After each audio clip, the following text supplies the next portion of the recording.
Hello, everybody, and welcome back to Talking About Birds, the only Cardinal podcast that, like Nolan Arenado, doesn't really have a market. My name is Nate Heininger, and I'm joined by my co-host, Ben Samorka. What is up, Nate?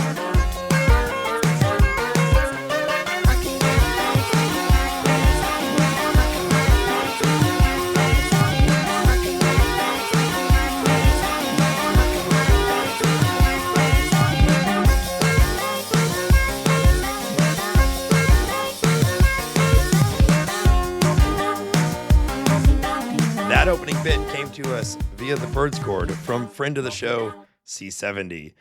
If you want to be like C70, consider joining the Birds Chord, and you can make a recommendation for the opening bit, or you can text us or leave us a voicemail at 848-48-BIRDS. Well, Hambone, let's just get right to it. I sound like shit today. You really do. It's amazing. It's bad. But, you know, I'm committed to the show. We're on episode 199. Okay. Yeah. And it sounds like shit every week. So what is this? This is just like a different. I don't know. Maybe we should have taken a week off. Maybe we should have pumped the brakes for once. You sound terrible. I feel great though, you know, and I've got a hot tea here with me on my Toe Jam and Earl cup. Very cool. You and I kind of have a Toe Jam and Earl vibe, I think. I don't know enough about their personalities to really weigh in on that, but I feel like they're cool. Oh, right? they're cool. funky fresh. Yeah. So I like being cool. Yeah. I don't know if I want to be one or the other, but I'll take it. It's kind of like the small, like hip, fast talking, cool guy, and then like the big, slow, guy. You know. You think that you're hip? I mean, come on, listen to me. I feel like you don't even know what hip. I don't know if I know what hip means, but I know that you are not hip. Hip hop, I think. You are hip hop though. You are real rap. You are from the streets. Yeah. Just listen to this voice. When the streets talk, you listen, and the inverse is also true. From these streets. And these are the things that people know about me. Yeah, so I this happens to me like every other year or so. I just like completely lose my voice. I don't know.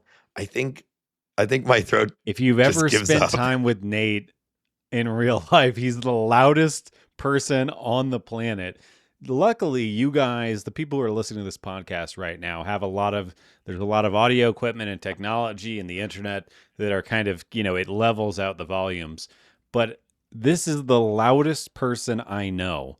So it is not surprising that once in a while, the voice just starts to give out. It'd be like if you're running your car in the red every single day, eventually it's going to break down. So shut up. What are you talking about? Of course this is going to happen to you. Maybe you should be quieter. Maybe you should stop talking so much.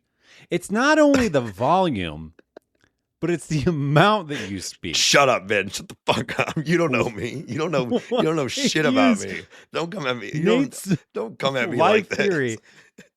You could probably get the idea across using one sentence. I'm going to tell you a whole anecdote and fold it into my life and explain to you why we ended up replacing our washer and dryer combo. Shut up for once, Nate. Maybe you don't know shit about me. This wouldn't happen. You don't know shit about me. I'm not loud. Okay. Well, I am loud, but I'm not. So people always think that I'm like abnormally loud. You are screaming at all times. I am not. Okay. I'm my voice. I believe that yes, you believe you are wrong. My voice just happens to match. Oh, yeah, no, it's much more likely that you have some weird tonal thing that I know what you're going to say that rattles people's bones. Then you're just screaming all the time. I'm sure you're more akin to a superhero. Thank you for taking it for me because it's hard for me to talk right now. But yes, the timbre of my voice, I believe, matches the same frequency as human bone, and so when I speak, it just rattles everyone around me. Because I am not projecting when I am speaking. I think I'm speaking at quite a normal volume. It's just everyone can hear it everywhere. This is not me doing a bit. This is not hyperbole. Nate is the loudest person I know. But I am speaking at my regular speaking voice. When You believe that you are speaking at a regular speaking voice. Sure. We're all prisoners in our own body. I get it. Well, anyway, shut up. You don't know shit of. Maybe you should free yourself from that prison. Have you ever considered that? The call of the void, my friend. Just kidding, Nate. Merry Christmas. Merry Christmas. Yeah, this is the season of the heart, Hambone, as Scrooge himself said. We're here in it. We're 1 week away from Christmas. You'll be here in this very room in 5 days. How does that feel? Yeah. Fine. You know, I love Christmas, love traveling this time of year. I love giving and receiving. Cookies are good. Sure. Very pro cookie. So I'm looking forward to eating some cookies. Flying and then going to Missouri this time of year. It's the weather there is, how's the weather? Is it okay? People love hearing about this in podcasts, especially people not around here. Actually, it's going to be quite a balmy Christmas this year here in St. Louis, Ben. The temperature projection for Christmas Day is right around 70 degrees. Booyah. Let's go. Okay. It's going to be quite nice. Well, that erases a good chunk of my dread. So that's great news. Yeah, we love it. It's just getting hotter and hotter, and we love it, folks. It's good. It's a good thing. Signal of the good thing is we don't know why. It's just it's just happening. It's cool. We like it. Yeah. So we got 1 week until Christmas, and then I don't know. Maybe I'm expecting this to be a pretty slow week for baseball, or maybe it'll be a really fast week, or like maybe there'll be a lot this week and then it'll slow down for Christmas. I don't know. You know what I want for Christmas is for the Cardinals to move Brendan Donovan to a different team and us to collect some young players. Oh, I know. Well, I would forego all of my gifts from Santa Claus for Brendan Donovan to be traded. I don't believe that. You greedy little pig. You'd be like, give me my presents, Joe. So I'm just saying that for who? Whose benefit am I saying that for? I don't know.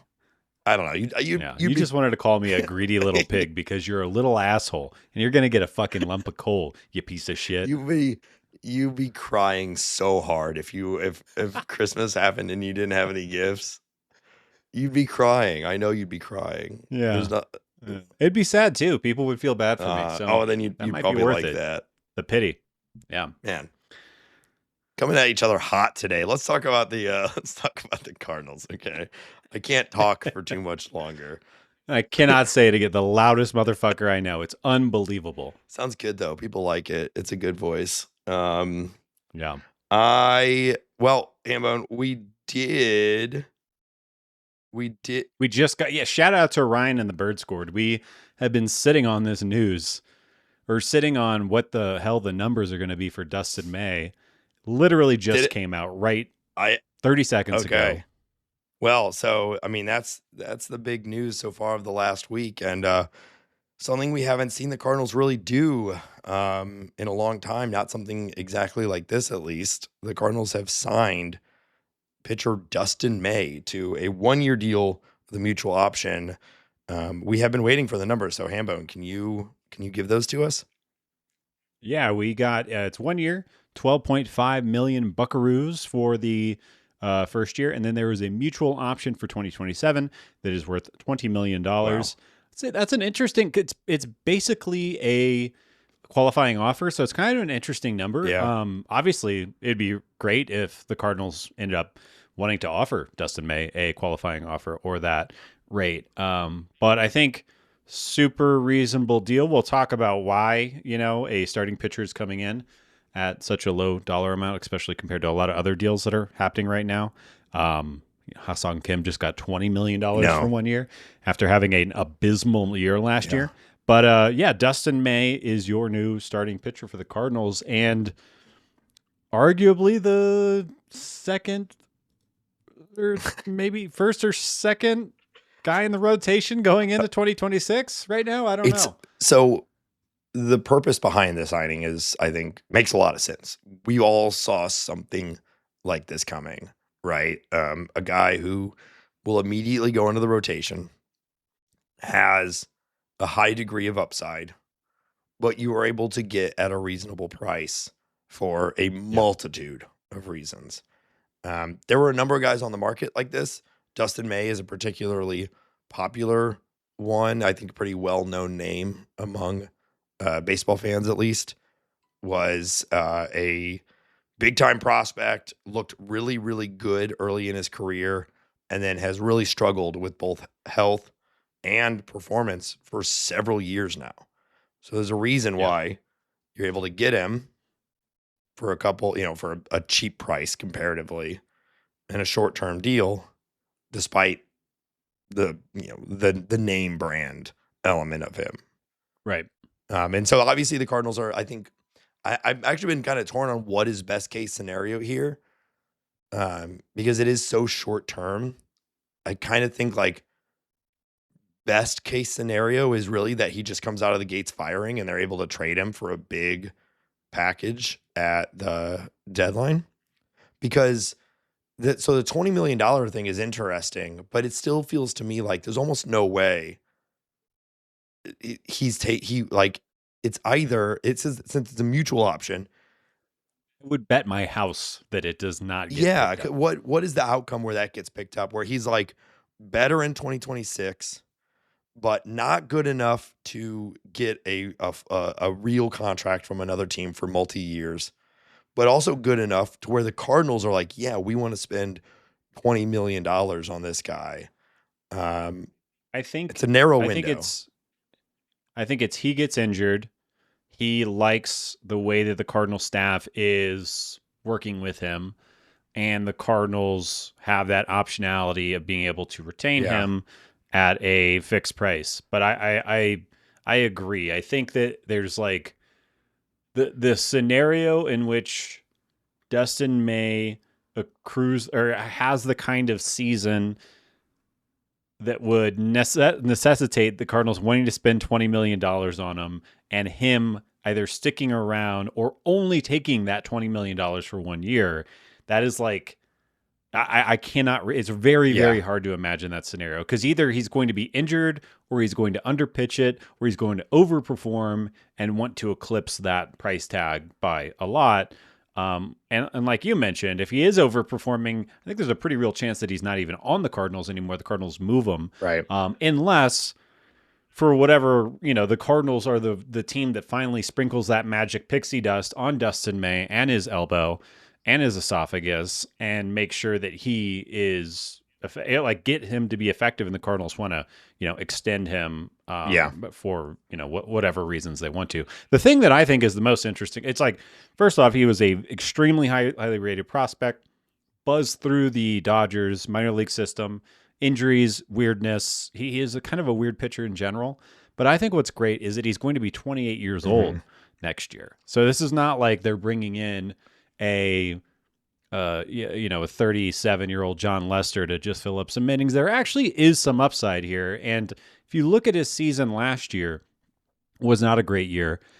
His stuff was diminished, yada, yada, yada. But he had the weirdest 600-ish days up until starting that season. So I think that combined with his age, I kind of think that there's a little to dream. Like you can bend over backwards a little bit to see the scenario in which Dustin May actually outperforms this $12 million contract pretty easily. Yeah. I also think, like, if I had to put money on it right now, I would say that he probably manages like 20 starts and they're okay. Yeah. But he has upside. Yeah. Well, and the Dodgers managed to trade him midseason last year for quite a good return, all things considered.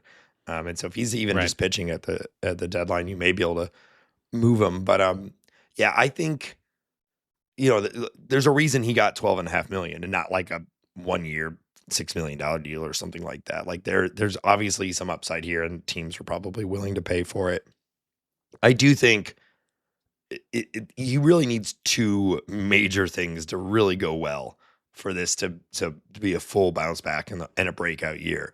It's got to be, and two things that he hasn't really done for a long time. He needs to stay healthy and he needs to be effective. And, last year he was mostly healthy, but he still missed when he ended up with something over 100 innings, but not much. He missed a bunch of time.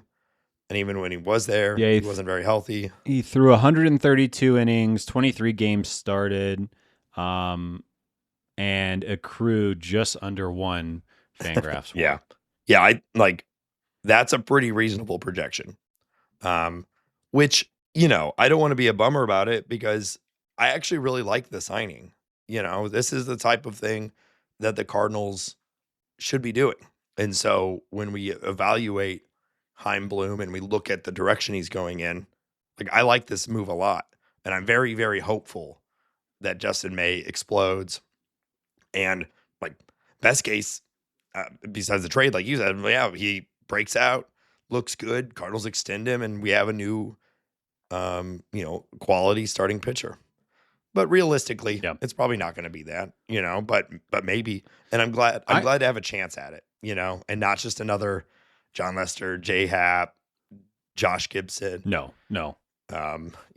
This is the kind of, if you look back as soon as, or as early as 2023, which is when the last year he pitched before all these crazy injuries happened. And if you were unaware, May had a very weird 2025. He was injured in 23, did not pitch at all in 24. While he was rehabbing in 2025, he suffered a tear in his esophagus from swallowing a piece of salad. It required emergency surgery. He spent 11 days in the hospital. And he almost died. Yeah, I don't mean to laugh. And then once it's insane. Yeah. It is absolutely, it makes me afraid to eat salad. And I was already afraid to eat salad, Nate. You know this about me. You got there before I could. I know. I could see your lips salivating over that one. And he started 18 games with the Dodgers before being traded, like he talked about. But you look at his 2023 numbers, and in 48 innings, 9 games, he put up just under 1.5 FWAR, a 2.63 ERA, a 3.34 xERA, and his fastball was sitting a little over 97 miles per hour. Obviously, he had a long time off. He came back. His fastball was sitting around 95 miles per hour. He also changed up his pitch mix pretty significantly last year with the Dodgers and Red Sox. So I say all that to say, I really don't feel comfortable predicting what the hell Dustin May is going to look like, what his velo is going to be, what his pitch mix is going to be, anything coming into 2026. It seems like a huge mystery, and I'm hoping that, the Cardinals and our new staff and all our new brains are looking at this guy and saying, yeah, he had a dip in damn near everything last year, but here's why we think we can, do X, Y, and Z and improve his output and extract value, and then, like we said, move him or retain him. Yeah. I'm in the trust phase with Chaim Bloom and group, the Bloom and Goons. And I really won't, even if this ends up being a failure, I don't think that's a mark against them. Because this is what we wanted to see this offseason, is moves like this that are smart for a long-term rebuild. Worst case scenario, Dustin May absolutely doesn't work in the starting rotation. You swap him out for whoever your favorite AAA starter is. Bryson Mouts or Tinkens maybe comes up, Quinn Matthews, whoever. You move Dustin May to the bullpen. He's done that before. And you have a guy with a turbo sinker in the bullpen. Best case scenario, he's the best pitcher on the team for at least the majority of 2026. So yeah, I think it's pretty easy. And even with that small dollar amount, if you have to drop the guy, you have to drop the guy. I don't think that's going to happen. But it's very light, and there's a 1-year deal is easy. Yeah, easy to swallow. I don't like how you leaned in on that. I guess my only other question about this is, is this the only one of these that we're going to see? Or do you think, because the rotation technically is starting to fill out now, um, Dick Fitz, Dustin May, Liberatore, McGreevy, Palante, Leahy. Palante. I have to imagine if everything goes the way that the Cardinals want it to go, the rotation is somewhere like Liberatore, May, Fitz, McGreevy, Leahy right now. Yeah. I think that the Cardinals will probably not bring in another Dustin May project-y starter. What I do think is going to happen is that when we trade Willson Contreras or Brendan Donovan, that a under 25-year-old starter is going to come into the organization from that trade and be a rotation member. And I think ideally that means that either Palante is just not a part of the conversation, Leahy's not a part of the conversation as far as the starting rotation is concerned, and we're kind of leaning into this new young thing. I don't expect all of those guys to throw 160 to 180 innings, so we'll probably see some type of rotation, and I'm sure Palante and Leahy will pick up starts at some point during the season. But I do think another starter is coming.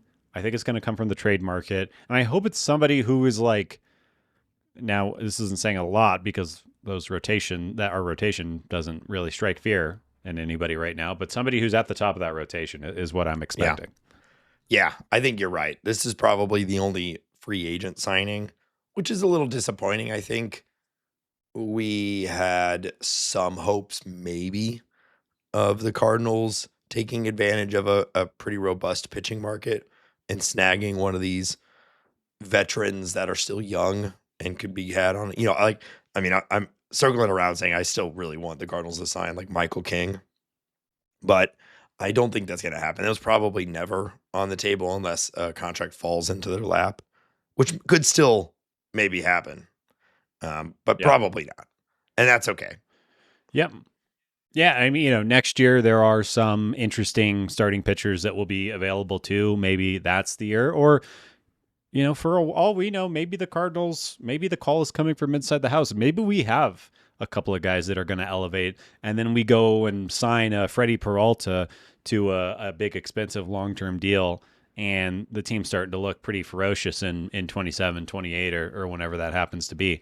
But, I think it's fine. We are having roster turnover, and the fact that we're still bringing people in means that we're raising the ceiling. And like I said, they're bringing in these high variance, high ceiling guys that's really all I want this year. That's the shit. It's just nice to be doing something, It's nice to be doing something. Oh my God. Yes. There was a little list. We have a new player to talk about. There was a list going around right before the Dustin May signing was announced. And it was here are the teams that have still not made a single free agent signing. And the Cardinals were on that list. It was only 5 teams on the list, and the Cardinals were one of them. And I was like, oh, it's coming. We know. They're working on something. Which was such a breath of fresh air from how it was last year, where it's just what are we doing? Are we doing anything? Is there any effort towards improving this team now or tomorrow or the next year? And it's oh, okay, no, there's not. So it's very nice to see moves. I feel very confident that we're going to have 6-ish more player acquisition or players acquired to talk about before the winter is over too. I think, we have obviously Donovan and Contreras and Arenado and maybe Newt and others. We're going to have a lot of players to talk about, a lot of new names. I feel very confident in that right now. Maybe we'll be proven wrong, but today I feel great about it. Yeah. Well, there's still rumors going around. That's the big move. That's the only move from the last week. But there still are a bunch of rumors. We're getting some more clarity on the market for some of our guys. You want to give us a rundown on some of this recent news? Yeah, I kind of wanted to talk about Dustin May a little bit longer, though, if that's all right with you. Of course. Will you allow that? Proceed, Governor. So I did want to, just because we haven't had a new player to kind of analyze in what feels like a very long time. So I kind of wanted to like talk about what he's been doing, why he is so different, and what to maybe expect. But Dustin May was primarily sinker curveball for a long time. Completely ditched the curveball last year and changed his slider into a sweeper. So he's now kind of like a cutter, fastball, sweeper guy. Yeah. And he has some other pitches too, but they're not very good. I wanted to detail a couple of interesting, or what I thought was interesting changes. Maybe you don't think these are interesting. We'll see. But from 23 to 25, his fastball velocity dipped, like I talked about, almost 2 miles per hour. That also really drastically changed the shape of it. The vertical drop with gravity, he lost about 4 inches, he gained about 4 inches, but he lost 2 miles per hour.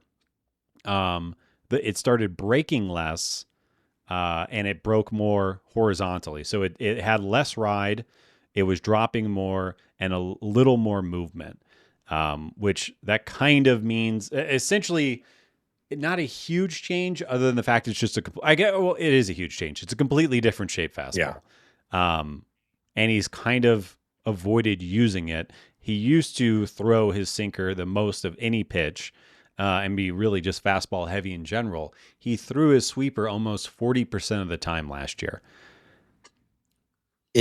Is that good? Well, so is that someone who's... It doesn't rate very well, which is the curious part. His curveball rated extremely well, and his sinker, when he had his velocity and carry, rated also one of the best sinkers in baseball. Is it, he doesn't have the velo anymore, so he's trying to mold into more of a crafty guy, more of a spin guy, and just mix it up more, trying to evolve. The big question, I think his sinker went from averaging a little over 96 miles per hour to a little over 94 miles per hour. He did increase the drop on it, but that's mostly because of gravity, and it just has more time to travel. And the horizontal break stayed exactly the same. So it's what I think the big question is did he lower his velocity to try to stop getting arm surgeries because he has been extremely injured? Yeah. Like all he has done is gotten injured. So is he trying to protect himself, which would make sense? Or does he think that leaning on the more east to west movement is going to lead to more strikeouts? Because if he can actually start throwing that sweeper, he has a cutter that's decent, and we know he's got the sinker. If he can develop those into a repertoire that leads to more strikeouts, which has kind of been not a problem for him, but not something he's great at, especially a guy like he's almost like Joe Kelly. You watch Joe Kelly and you're like, how is this guy not striking out every batter he faces? And it's just something with his movement profile or the way in which he's hiding the ball or not hiding the ball or whatever it is. So we don't know the answer to this yet, but I'll be very curious to see, is the fastball velocity back? Does he want the fastball velocity back? Is it going to be more about the breaking stuff? And if he's going to lean into his new repertoire, can he focus? Like, can he lock his control down to become more effective? Because when you throw 98, 99 with movement, kind of don't really need to know where the ball is going. Yeah. You just try to get over the plate. Don't throw a meatball. You should be good. When you lose a significant amount of velocity like he has, it makes it's much more of a tightrope walk than it was when you were throwing triple digits. Yeah, I saw someone say, when he misses over the plate, which is a bad place to be, right? Especially with reduced velocity. Yeah, it kind of boils down to, is the reduced velocity intentional or unintentional? Is it now he just can't throw as hard as he used to? And he's trying to trick guys a little bit more, or is it all an intentional thing that he's just to reduce injury and evolve as a pitcher? I don't know. And for what it's worth, he threw almost like 70 more-ish innings than he had ever thrown in a major league season, reducing his fastball velocity. So it's like, well, that seems like maybe the right move, because it's availability is important. Well, that's the tricky balance where we talked about right when we opened this. He needs to do two things. He needs to stay healthy, which he only did ever last year, mostly. It still wasn't the healthiest season, but The esophagus thing was not his fault. I would say that that's is freak injury. I stuff. was thinking Hambone. I had a salad the other day, and Yeah. now, I think that's what's wrong with your now my voice. throat's all messed up. Maybe. Was that your first salad?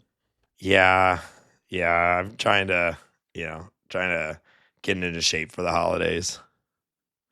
Classic. That's what we all are Classic doing, Nate. I thing. get it. Classic thing we all do.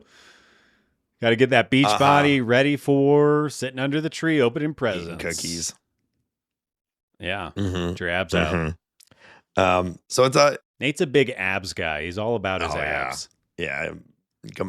Washboard. Yep. I wear a lot of crop tops to Christmas. It's cute. Yeah, thank you. I guess with the weather this year, you'll be able to. Oh yeah. Oh. Ooh la la. Going to the pool. Man, this sucks. You sound like shit. Yeah, sip your tea. I guess I'll keep talking. All right, Nate. Now we can move on to talking more about the trade rumors. I just had to get a little it is more very out interesting on what we're seeing from Dustin May, and I'm gonna to put a button on that. I think Dustin May is going to pitch really well. Yeah. I don't think his red hair is going to clash with the Cardinals' red important part. uniforms. I think it's going to look good. Yeah. And I don't know. I'm kind of excited to get to know him. He's always just been a guy that's like a really interesting looking, and I don't really know much about him.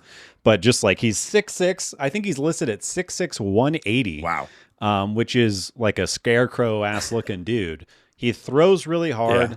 You know, I'm excited, and I don't think he's coming to push the Cardinals to win the Central or anything like that. But it's a fun arm, a fun guy, and we'll have some fun watching him hopefully pitch effectively. We might have an early idea in spring on what he's if he comes out pumping 96 again, 97, like could be exciting.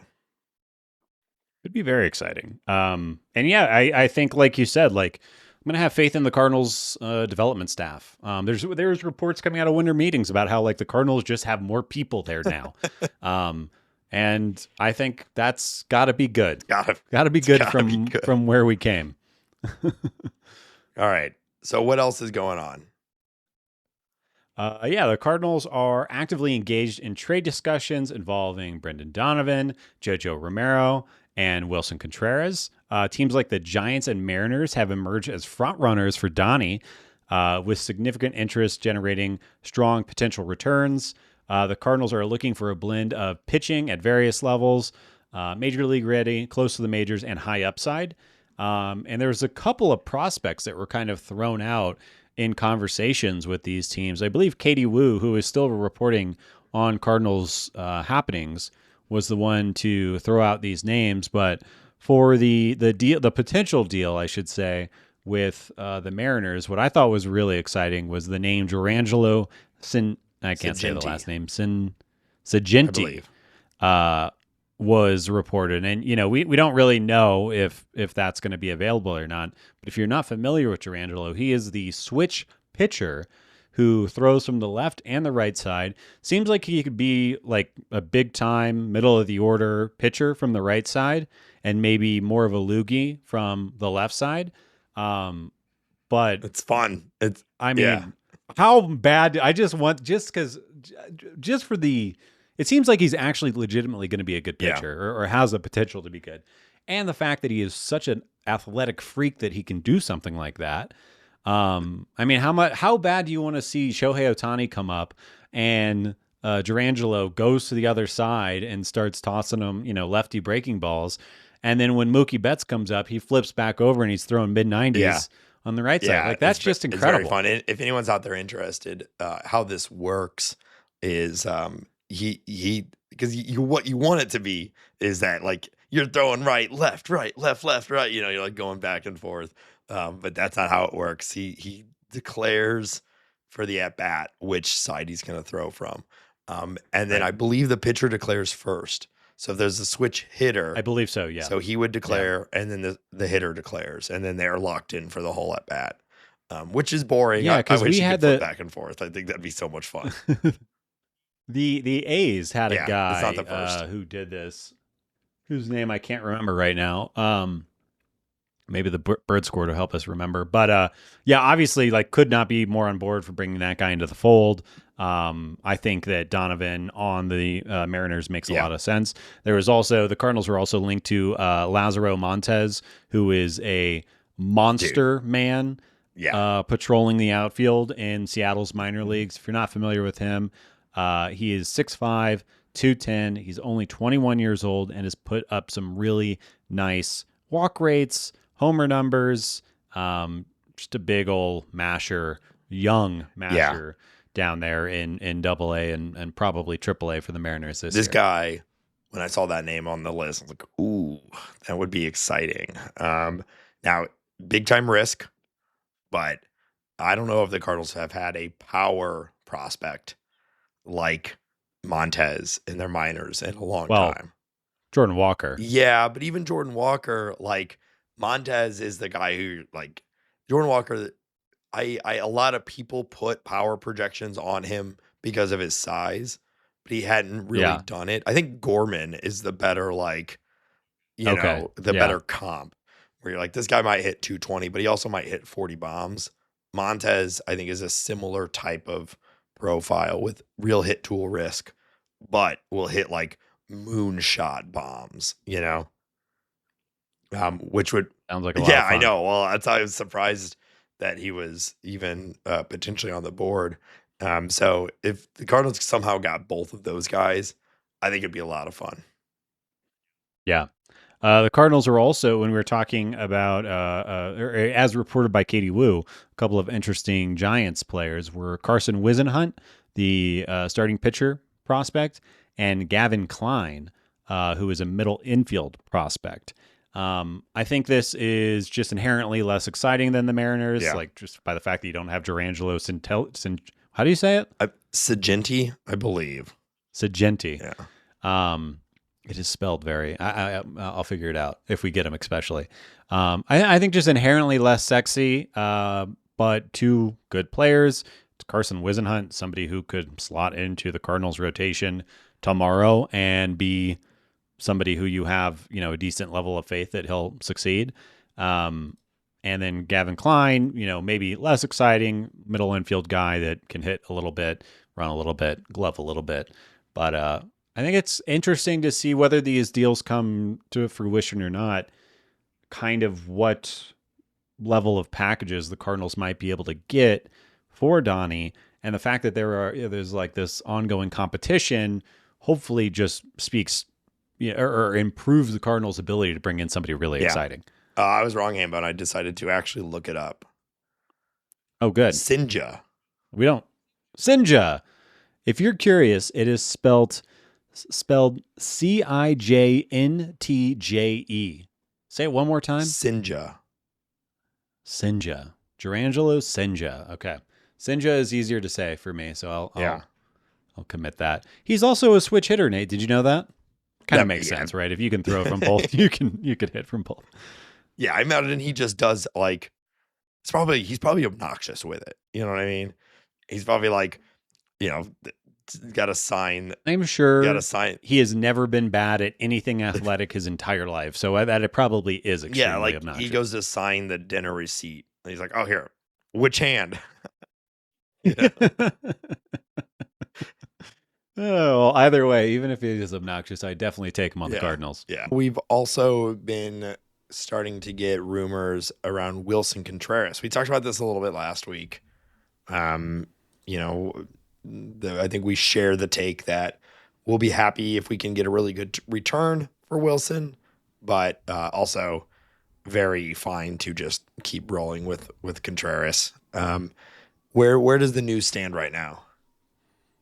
Yeah, so, Pete Alonso, we talked about that. He got signed last week, and that has really been kind of what's kicked off the Willson Contreras buzz. And it seems like the Red Sox, who were rumored to be in on Pete Alonso, are interested in Willson Contreras. They also seem to be checking in on everyone right now. So I don't know what that's worth, but they seem to have tendrils all over the place. And then the Mets, even though they just signed Jorge Polanco, who seems like he's going to be kind of a DH, first base, middle infield, whatever, probably most likely a DH for the next year at least. They're talking about potentially trading for Willson Contreras and even moving Mark Vientos, which would be an interesting turn of events from my point of view. But two teams that have a lot of money and are trying to win now, which is obviously a good position for the Cardinals if you're trying to extract some good young talent from them. We talked about, we didn't talk about Nolan McLean. Probably the only guy that's not legitimately on the table for Willson Contreras. I guess I'm having could the Cardinals realistically get Jonah Tong from the Mets for Willson Contreras, or am I way out on this one? Yeah. How bad do people want Willson Contreras? I think you start looking at a package at that point. I've said I think he's really good value, and I think he would make any of these teams better. But I think they'll look at a guy who's not getting any younger, is paid, he is $28 million a year, and while his bat has been very good, last year wasn't the real breakout. Oh, we got a full season of Willson. He hit 30 bombs. He was good, and I think he'll be good. And, if he does ever get 650 plate appearances in a season, I do think he'll probably hit 30 plus home runs. But it just hasn't happened, and he's not getting any younger. So I think there's a lot of risk there, and I'd be really surprised for a team to move a young starter who's in the MLB or near and is looking like a next big thing, Nolan McLean. I know not him. I don't think the Cardinals have someone they could trade for him. A JJ I think we do. Weatherholt I think we do. Yeah, Weatherholt would get it done. Or that would start to get it done. So that leads to another interesting rumor that's been percolating around is the Tristan Casas for Willson Contreras swap. I don't know if it'd be a one-to-one. I think a one-to-one might actually make a lot of sense for both teams. Tristan coming off of just injury after injury. He only played 29 games last year and was pretty bad in those 29 games. But previous to that, carried around a 120 WRC plus over a few seasons. But it's an interesting move. He's a big old guy. He's interesting. He's a lefty. He's a good first baseman. I don't know. Yeah. I kind of like it. There's also obviously the connection between him and Chaim Bloom. Chaim Bloom wanting to get some guy that I think we've talked about Tristan Casas probably a weird amount for being a Cardinals podcast. I think we're or at least I'm pretty sold on what his potential could be. Yeah, just looking through the previous years for him, coming out of 2023, Casas was everybody's darling pick for the prototypical, the first baseman who hits a bunch of home runs, carries an okay average, plays the position well. Everybody wants this guy at first base, and that's what it looked like it was going to be. And then he's had back-to-back years of, not unlike Dustin May, a combination of both bad health and bad performance. But when you look at even the projection systems, which are very conservative generally, Steamer is projecting him to have a 115 WRC plus in 2026, so still 15% above average because the power is there. The plate approach generally still looks to be there. He just hasn't been able to stay on the field. So I don't know. Is that what you need right now? Is that what the Cardinals should be trading for? Is a big first baseman with health concerns and productivity concerns? I don't know. I think you have potential to win the value side of that trade, which is good. Yeah. Does it make sense for the way the Cardinals are organized right now? No. I think we've talked about Alec Burleson and the problem that is positioning him. Yeah. And I think he kind of has to be, if he's going to be on the team, he kind of has to be your first baseman. we don't want a full-time DH, especially when you're in rebooting mode, because you want to be able to cycle anybody through that position. So if you acquire if you acquire Tristan Casas, he's not playing the outfield. That means Alec Burleson's playing the outfield, and you don't want that to be happening. So that means Alec Burleson is going to be DHing a lot, which means Ivan Herrera won't be DHing as much. Yeah. And it kind of just throws a wrench in it. I think the best move would be for the Cardinals to move on from Contreras, bring back anybody else really other than it's like almost Alec Burleson else. to first. Yeah. Now the good thing, like, the Mets have a lot of interesting young pitchers. Yeah. The Red Sox have a lot of young interesting players. Period. But I wonder, because he is going to be 33, 34 next year, the $20 million thing, are the Cardinals going to buy down the salary at all? What, like, I really am not. I don't feel comfortable predicting the trade value of a over 33-year-old first baseman. Yeah. Because first basemen are like, I was kind of shocked that Pete Alonso got as much money as he actually did. If I was the Orioles, I would have traded for Willson Contreras over giving Pete Alonso $155 million over that length of contract. But then you have to give up some of your assets, and Mike Elias doesn't like to do that. But yeah, I don't know. Yeah. I don't know what to do here. Yeah. Yeah. I like Casas though, full stop. Like, outside of the Cardinals' current makeup, I like Casas. That's where I'm torn, because I mean, hey, if you get him and just so happens to line up with those early year injury prone guys, you're injury prone until you're not, and they get him starting at age 26, which is right when these power guys typically really come into form, and all of a sudden you've got the next slugging first baseman for several years of control. Like, hey, we'll figure out the position stuff. That's better than Alec Burleson. That's better than anybody else. We don't have like a big slugging first baseman coming up, So, like, if it works out in exactly that way, sure, we're looking for the best players right now. Kind of doesn't matter where they fit. We'll fit them in eventually. But it's just, that's like the one place where you're like, I'd prefer to not go and acquire someone to lock up the first base position. It's also like, we haven't really heard anything, but I don't know if it's 100% guaranteed that Alec Burleson is going to be on this team. Yeah. I know for obvious reasons, teams are banging down the Cardinals' door for Brendan Donovan. And I think for almost as obvious reasons, Willson Contreras. But like, they have to be fielding calls on Alec Burleson. Now, the Cardinals obviously value him and his bat, I think, at a degree that might be disproportionate to the rest of MLB. But I wonder, maybe you move both of those guys.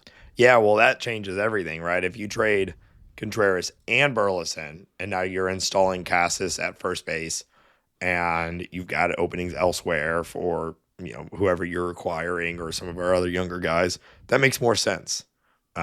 Joshua Baez. Yeah, but it seemed to me that trading Contreras is partly in purpose to move Burleson over to first. But again, Burleson doesn't really.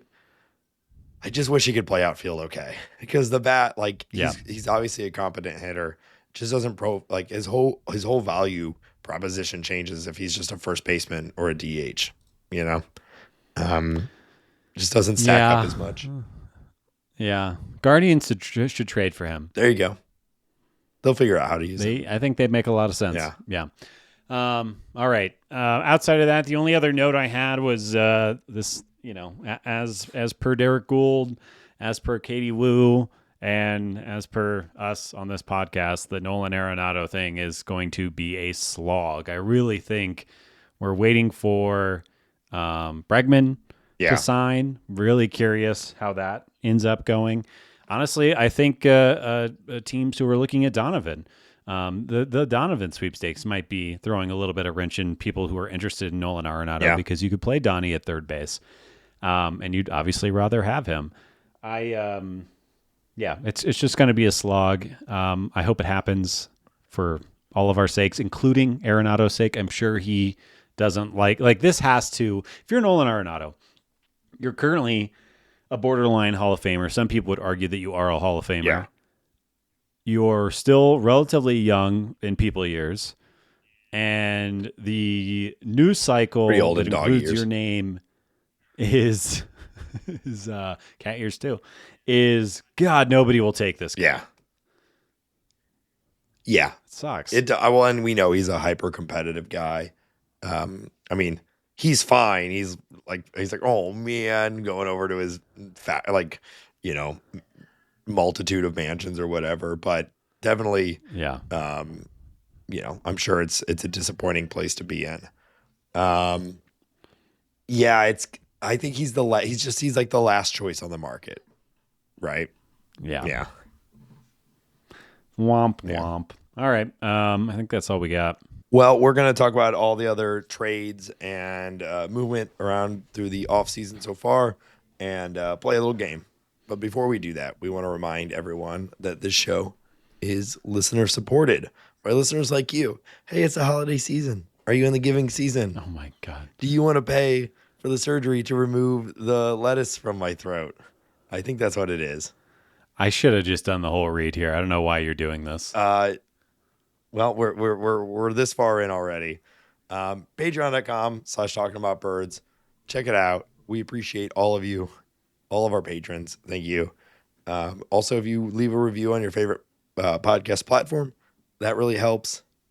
And if you tell your friends, tell your family, as you're gathered around the Yule log, as you're eating your milk. What is a Yule log? Well, I know there's a dessert that's called a Yule log, and then I think it's like a fire log. Okay. Asked and answered. You nailed it. Hambone, you take the rest. Okay, yeah. Like Nate said, we got the Patreon. Review us, share us. We're nice. It helps quite a bit. We're also on all the socials. You can follow us on Blue Sky, Instagram, or the TikTok if you want to come and look at us over there. You can watch this episode on youtube.com/talkingaboutbirds. If you'd like to look at the different kinds of hats Nate and I are wearing today, one's blue and one's orange. You're going to have to find out which is which. You can check us out on YouTube. You can find all the podcast information, access to t-shirts, the Patreon, everything like that at talkingaboutbirds.com. Of course, you can email us at talkaboutbirds@gmail.com, and you can call us and leave a voicemail or send us a text message to 848-48-BIRDS. That's 848-482-4737. 848-48-BIRDS. All right, Hambone. We've touched on a few of these already, but let's dig in. What do we got going around the league? What are the other teams up to? Yeah, we just talked about this one, but the Mets have brought in Jorge Polanco on a 2-year, $40 million deal. It's fun. The Mets are funny right now. They've lost Pete Alonso. They've lost Edwin Diaz. They traded Brandon Nimmo. It sounds like they're going to move on from Jeff McNeil and Mark Vientos. And then they bring in kind of the breakout late career superstar from last year in the World Series, Jorge Polanco, on a short deal with I'm not sure if you'll agree with me or not, a pretty high AAV for Jorge Polanco, to kind of not really have a fixed role, but to help protect Juan Soto, to, I guess, be in the new mix with Lindor and Simeon. I think it's kind of an interesting move. I don't know if I love it, but they acquire a hitter who performed extremely well last year. Yeah. Significant ballpark upgrade moving from Seattle over there. So, I keep seeing him being listed as their new first baseman, which, things can change. But it makes sense that he'd get the plurality of at-bats there at this point. But it certainly wouldn't stop them from going in and getting someone else. But I do think it significantly impacts the Willson Contreras side. I was also surprised, $20 million a year. I just what I don't get though is if he's going to be your first baseman, you trade for Marcus Simeon, who is an excellent second baseman. You get rid of Brandon Nimmo, who is a poor outfielder. You get rid of Pete Alonso, who's a poor first baseman. It seems very clear like they are prioritizing defense. And getting Jorge Polanco would not align with that because he is not a good defender anywhere. No. So I'm not sure I understand the methodology here, unless it's just a little bit of this and a little bit of that. They lost a lot of slug with Alonso, and so they may just be, we got to make up for it somewhere. Do you think, in your little tiny black heart, that Jorge Polanco is going to have a sluggy year next year? No, I don't. I think either. they bought. I think they bought high. Yeah. And he did. He had an amazing year last year. There were parts of the season where he was like one of the best hitters in baseball. But he has done this. It's just. Well, he's very streaky. He's very, very streaky. Yeah. And generally speaking, as you get older, those streaks don't get longer. They get shorter. But I don't know. Maybe he's got another year or two of magic in him. That's what they're banking on, right? Yeah. Interesting move, to say the least. All right, moving down the list, the Diamondbacks bring back Merrill Kelly, also 2 years, also $40 million. All of this makes way more sense to me. Yes. He's a 37-year-old pitcher, came off of a really good year for them. I'm not quite sure what direction the Diamondbacks are going in, but I think either way, this is a good deal for them. If they go full rebuild, you can probably move that contract, assuming he's pitching well. Or if they're competing, then you've got your veteran guy that is on a reasonable contract that's been with you and is, pretty good when he's on. Yeah. Yeah, it is. They are in a weird spot. The big thing is Corbin Burns is not going to pitch at all this year, who is their second best player, arguably. And it seems like I would bet a very crisp dollar bill that Ketel Marte is not going to be a Diamondback by the time the season starts. Yeah. So you are down two of your three best players going into 2026. It kind of feels like let's reload a little bit this year and see what we got. Like, is Jordan Lawler going to take over third base or second base? Are they going to go sign Alex Bregman? Yeah, I was going to say, that's the new rumor, right? They're in on Bregman. Maybe. I don't really know. Like, this team, Merrill Kelly is your number one, as opposed to Merrill Kelly being your number two and Corbin Burns being your number one. Just a very different looking baseball team. Yeah. But they still have Perdomo, who had the quietest 7-WAR season in the history of baseball. They still have Corbin Carroll, who I think is only going to get better as long as his shoulder stays attached to him. There are reasons to like this team. They're weird though. Yeah, I agree. I don't know. And you have to take into account what division they're in too. Feels a little Cardinals 2023, 2024. Well, I would, if we had a Corbin Carroll on our team, I think I would have had a lot more fun watching those teams. That's true. All right, a former Cardinals legend, Adolis Garcia, signs a 1-year, $10 million deal with the Philadelphia Phillies. Looks like he is slated to be their right fielder. And, I think I like this move. I think, if he hits it all, that's great. I think it's is $10 million. Would you give somebody who is excellent at every single part of the game, except for hitting, $10 million and right field? Because he can run, he can play defense, he can throw. But he's had a 600 OPS for 2 years in a row. Yeah. So I get the upside here. Fun guy, fun power speed combo.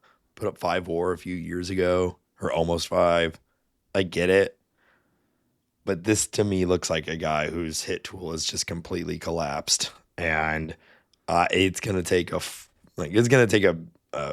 rework to bring that back around, because he doesn't walk, right? And he's one of those guys. They're a lot of fun when they're on. You think Javier Baez, he swings hard at everything. He's insanely athletic. So if he makes any contact at all, he's got a chance at getting on base. But they typically, the older they get, it just doesn't sustain. It's been 2 years now of that for him. And I don't know, maybe the Phillies can turn it around. But Rangers are pretty good at developing hitters.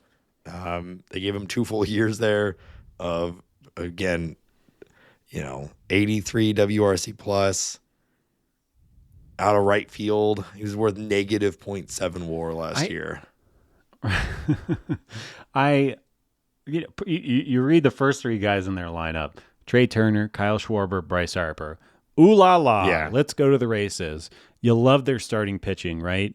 Even with Zach Wheeler out, you bring in Andrew Painter, and he's not Zach Wheeler, but Christopher Sanchez, Jesus Luzardo. You're feling good about that. Well, Wheeler might Painter pitch. is going to be Wheeler's saying. I didn't know Wheeler's, that. this was a little bit ago, but I thought he's saying he's going to pitch this year. So. Oh wow, yeah. I didn't know that. Even better.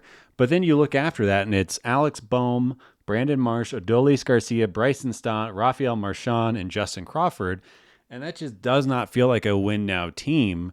I can't imagine they're done. They have Nick Castellanos currently slated to be on their bench bat. I guess he comes in against lefties. I kind of think Castellanos is cooked at this point in his career. What the Phillies can't be done, right? You can't give Kyle Schwarber $150 million in his age 33 season and then call this your lineup when it's so top heavy. No, they shouldn't be. And if Zach Wheeler is pitching and he is still retiring at the end of this year, as was his, or maybe it was 27. Either way, whenever his contract is over, they're at the end of the run with him. They should be shoving in, So I'd be surprised if they're done. He has 1 more year on his contract after 26. Okay. So I believe that's what he said. Yeah, I agree. I think they need another bat. We've talked about this. I think that they make sense for Arenado. And I just can't believe that's not really a bat, but I do think that would make their team better. I can't believe that a team with World Series aspirations would be running out Marsh, Garcia, and Crawford and kind of Castellanos and Kemp as their outfield. That just does not. Crawford is at least a young, just doesn't work. Has some upside, so you could hope on. Sure. He's a prospect, hoping he breaks and is good. Right. So there's at least that. Right. But everyone else, you're you kind of know what you're getting, and it's probably not very good. And Brandon Marsh is a wet guy, We normally like that though. Oh yeah, we like wet guys. All right, another semi-interesting deal, and I guess by interesting I mean disappointing. The Giants signed Adrian Hauser to a 2-year, $22 million deal. Looks like he's slated to be right in the middle of their rotation, obviously topped by Logan Webb and Robbie Ray. Robbie Ray had a good year last year. He did. He's got stuff, and this is a team that I think is trying to win, right? Yeah. So why are we doing things like signing Adrian Hauser for $22 million? I don't really get it. Well, like you just said it, he was pretty good last year. If this is, it all comes in a context of the team build. It is, if this is their only addition, you're like, well, what are we doing here? But if all of a sudden now he's your 4th starter or whatever, you'd be pretty happy with that. I think he's going to pitch pretty well in that ballpark. I thought of they him, have a lot of. I thought of him as maybe a Cardinal lot of. They guy. should have got Ranger Suarez. Yeah, they should have got Ranger Suarez, or they still could. Who's the guy from the Rangers? Eovaldi, or not the guy from the Rangers. I'm sorry, the guy from the Astros. Valdez. Yeah. They should be there. Well, they might. They should be up there. They might be. That's why you say I think this is a good deal, and I think it's going to work for them. It's a good ballpark. He pitched really well last year, super low dollar. I would have been happy if the Cardinals did this for the same reasons, Yeah. But it's not exciting, but he should be a pretty good pitcher for them. Yeah. Okay. I maybe it'll be fun. Yeah. I think the Giants need to do a lot more. Maybe acquiring Brendan Donovan. Remember Brendan Rodgers? He used to be a guy. All right. Luke Weaver. This happened right before we hopped on the pod. The New York Mets signed Luke Weaver, former Cardinal great, 2 years, $22 million, just like Adrian Hauser. Looks like he's going to slot in the back of the bullpen right behind their new acquisition, Devin Williams. It is funny that in the last 2 seasons, the Mets have signed Juan Soto, Devin Williams, Luke Weaver. Wait, is Clay Holmes, did he come from the Braves or the... That was Yankees. Yankees. It was Yankees. Yeah, Yankees. Is that everybody? I think that's everybody. Yeah, that's funny. Am I missing anything? Just kind of funny how that has worked out. I think crosstown rivals. This was said in the Birds Court. It might have been Jake. This makes it even more clear or more obvious of a JoJo to Yankees fit. Being even more clear. Yeah. I just for the sake of JoJo's hair, I hope that doesn't happen because that would require a haircut and a bit of a trim on his beard. Well, they changed that. But didn't yeah, they? I mean, then was it's it can be well maintained. You could have like your beard, the thing that you're rocking right now. Excuse me? No go. That would not make it on the Mets. Oh my God. And honestly, my hair is not making it on the Mets either. Or the Mets. Sorry, the Yankees. The Yankees. I apologize. They'd never bring you in. It's America's team. Am I inherently anti-American or something? Look at you. Oh, okay. I didn't realize that. I guess I'm open to that. I mean, I don't really care who trades for JoJo Romero. Give me Spencer Jones for JoJo. Let's do it, guys. Talk about he's available. High risk, high reward guys. Yeah. Just give me more guys over 6'5". Yeah. We got Dustin May. We got Jordan Walker. Give me some Spencer. All right. How big is the new Matt Pussard? Wasn't he big? Is he over 6'5"? He's a big boy. I mean, it might have been like 6'4". I don't care enough to look it up. Look it up yourself. Fine. We talked about this already, but the Braves brought back Ha-Seong Kim on a 1-year, $20 million deal. He played a bit of a season last year. It was not good. He's still a very good defender. He's still only 30 years old, which is insane. Really hoping for a bounce back for him now that he's fully healthy. And the Braves, I think this could be a really, really nice upgrade for them at shortstop. Yeah. Matt Pussard, 6'4", 250 pounds. So that's a big boy. Big boy. Yeah. Yes. So Ha-Seong Kim, I think this is a good deal. I think that while you're right, he did not play much last year, but if you peek under the hood, while his surface stats were not great, there was some exciting things in the small sample size that tell you he might still have plenty in the tank. He apparently turned down a 3-year, almost $50 million contract from the Athletics, which is interesting. I think I might too. Yeah, well, higher AAV, and you also get to play for the Braves and not the Athletics. That's an easy choice for me. Yeah. But I mean, still a $50 million deal. Like, you never know. Like, if he's bad this year, like there's not going to be a huge contract in his future, you know? No, but he gets $20 million right now, sure. and good to go. And a starting shortstop for the Braves. So I think it's going to be good. I think he's going to be good. I think the Braves are going to be really good this year. They're going to have a full year of Strider, Schwellenbach, Acuna. Hopefully, they have the whole year. I mean, they're going to actually have Jerickson Profar on the team. We'll see if he is a hitter still. Rookie of the year, Drake Baldwin. I think they're going to kind of return to dominance this year. Last year was kind of bizarre anyways. All right, and finally a little bit of trade talk. The Brewers trade Isaac Collins to the Royals for Angel Zerpa.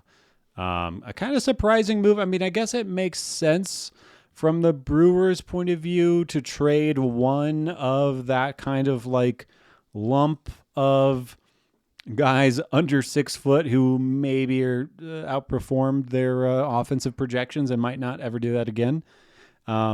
Interesting move for both sides, I say. Yeah, pretty surprising. I think, he fourth in Rookie of the Year voting, put up 2.6 FWAR as a rookie.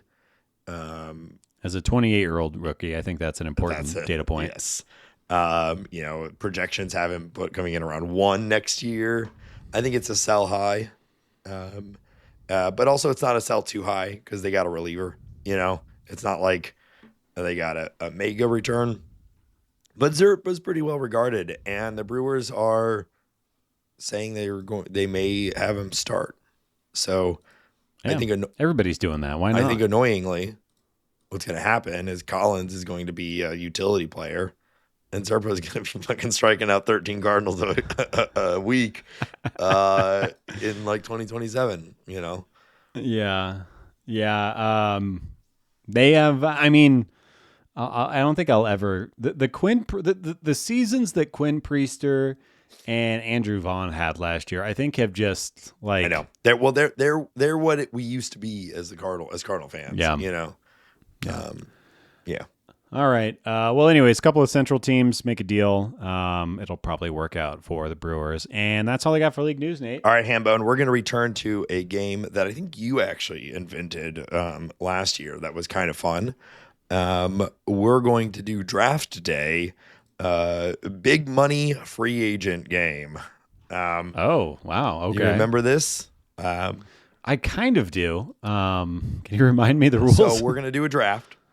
We're going to look at the remaining free agents, and we're going to select from the remaining free agents. And at the end of when offseason's done, we're going to add up the guaranteed money that the free agents got. And whoever has the most money wins. Right. Okay. I was thinking 4 players each. How do you feel about that? 4 players each. Yeah, that works. I think the big question is who gets the first overall pick, because I think there's the first overall pick and then there's everybody else. Yeah, so last year maybe who gets the first overall pick, the other person should get a 5th pick. Because I think it is that unbalanced. I'm of the opinion that it's that unbalanced. What do you think? Yeah, you really think Bader's going to get that much? Yeah. Well, yeah, I'm not saying it just in case you're a total idiot and you fuck this up and you have first overall pick. So we could do that. We could also, if we do it like snake style, where you do person who goes first overall, the next person gets 2 picks, and then 2 might make up for that a little bit. I think last year we cut out a bunch of guys thinking like, oh, it's not gonna like they'll break the game, and then when we were done, we're like, we shouldn't have done that. It just it was totally unpredictable. So we could. You're running the game. You do whatever you think. We'll do right, first overall, and then it goes 1, 2 picks, and then 2 picks, and then 2 picks. Okay. All right. I can do that. Okay. How should we decide who goes first? Do you have like a coin or something you can flip over there? Yeah, I do. Hold on. Good podcast. Are you going to cut this out or no? This will be in. Jesus. All right. Sorry, everybody. If you're a first-time listener, we're normally a lot better. Yeah, I normally sound way worse than this. So, all right. While you're doing that, I'm going to shout out to the Cardinal subreddit for saying nice things. Oh yeah, about us. yeah. Thank you, whoever you are. Appreciate that. Okay, so what I'm gonna do is I'm using my D20 calculator here. I'm gonna roll a D2 Hambone. So give me a 1 or a 2. 2, baby. Let's go. Big old number 2. It's a 2. So there we go. You're going to get the first overall pick. Dang, that just makes it a little less interesting for me, but obviously I'm happy to take this player. I think the clear answer. Although, Nate, where's this guy going to sign? I mean, for Pete's sake. Yeah. Give me Kyle Tucker, yeah. number 1 overall. I think he's going to go over 250. And probably, I guess not Shane Bieber. Cease already signed. He's not in this game. Yeah. But he'll probably be the only other guy over 200 this year. Yeah, I do think it was a clear number 1. I don't think there's any question about that. I do think it'll be interesting to see where he goes, and maybe there's a chance he ends up with a shorter deal because his last 2 years have been kind of weird, So he might do like a 3-year thing, if he can't get the right what he's probably looking for 12 years, whatever. I really think the Jays are going to sign him. I think it's going to be under 10 years, though. I don't think anybody's going to have to go that long for Kyle Tucker. Yeah, you're probably right. Okay, so I'm gonna go 2 for you. 2 for me, none for you. Um, I think this might be a long shot here, Hambone, but what people will pay for this, everyone else on the list, there's a chance for shorter deals. I think I'm gonna go pocket aces here, Hambone, and I'm gonna take Ranger Suarez and Framber Valdez. Oh, I'm very happy you went this direction. That's great. Okay. All right. I just see you did exactly what I wanted to do. Okay. Or what I wanted you to do. I fell into your trap. Fallen into my trap, senor. Okay. Who you got? Okay. Do you want any reason you want to go pocket? Anything you want to add to that, or you like the guys? So everyone else here at this top, I think, has odds of shorter term deals or just not as high of AAV, and people are paying crazy for pitching right now. Like with what Dylan Cease got, Max Fried last year. I think one or both of these guys are going to get behind Kyle Tucker, like the next biggest deals. So it's hard for me. I probably Valdez over Suarez, but they're both pretty good, and I think they're both going to get like 9-figure deals. But I could be way wrong on this, and someone will do Ranger Suarez for like 3 years, $60 million or something like that, But I want to gamble on the pitchers who have been getting these big deals and see what I get. I like it. I obviously I disagree with you. I thought the second best choice was going to be the person I'm about to pick, and that's Bo Bichette. Yeah. Bo Bichette, because he's 28 years old. Yeah. He can hit. He's a really good hitter. He's young, and he can play every infield position. Every team should want this guy. This guy should be a Yankee. He should be a Red Sox. He should be. He could be anywhere. Toronto might bring him back. But the real kicker, Nate, is he's going to get a longer-term deal than those jokers because he is a wee baby child. So I'm going Bo Bichette for sure. And I'm pretty sure I just got the two biggest contracts right there. The next pick, I feel less confident about. I think, we were talking about Breggs. I kind of expect for him to get another short, high AAV deal. I don't know who's going to sign him. Tigers seemingly have talked themselves out of it. Cubs could still do it. I don't know. You also got Cody Bellinger, but he has failed to secure the bag. Is it 2 years in a row? 3 years in a row? So that leaves me, I guess I'm going to go, because I already got the win locked up. Oh, sure. So it's going to be fine. Okay. Bregman is a little bit older. I'm going to go Cody Bellinger based on he's young. Maybe the Yankees will bring him back. He has positional flexibility. And I think the years is what's going to pull me over here, is that he'll sign for longer than Bragg. So, yeah, I'm going to go Cody Bellinger for my third pick. Yeah. I have two now. These will be my last two. Unless you want to go to 5. But so I'm going to take Alex. You feeling a little scared now? Let's go to 14. I'm going to take Bregman. I think that's easy. Okay. And we really start to thin the herd here. It's kind of why I was thinking going 5 might be more interesting, just because we can go 5. After these. So I'm stuck on, I think it's not going to be a lot of years, but I think this guy's going to get some cash. So I'm going to go Eugenio Suarez. Okay. I'm very curious to see what happens because he had a weirdly good year last year. What, he hit like 48 bombs or whatever? Something like that. Someone's going to pay him. I'm not expecting it to be major, but it'll add up, Okay. I like it. All right, you've got one more. So I've got are we going to Yeah, you've got 2. Okay. Oh, so this really sucks for me. I guess I can say because I'll be done after this pick. Okay. Yeah. So part of me wants to go with Murakami and Imai. Oh, yeah. Because people are paying for Japanese players right now. I have Murakami is 26 years old. I have no idea what he's going to get, though. Imai, I feel like he'll probably secure a 4-year deal, 5-year deal. Decent AAV, I really don't know.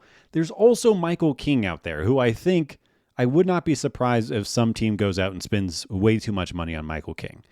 So I'm really kind of stuck. I don't know who I want to take. I guess I should just go with my gut. I'm gonna go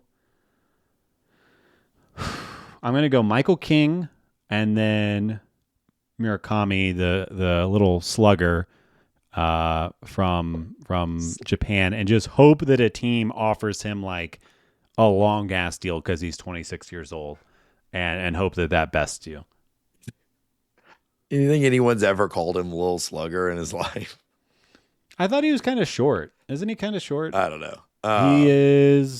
He is not listed. Okay. While you talk, I'm going to look up Murakami. So you did Michael King and Murakami?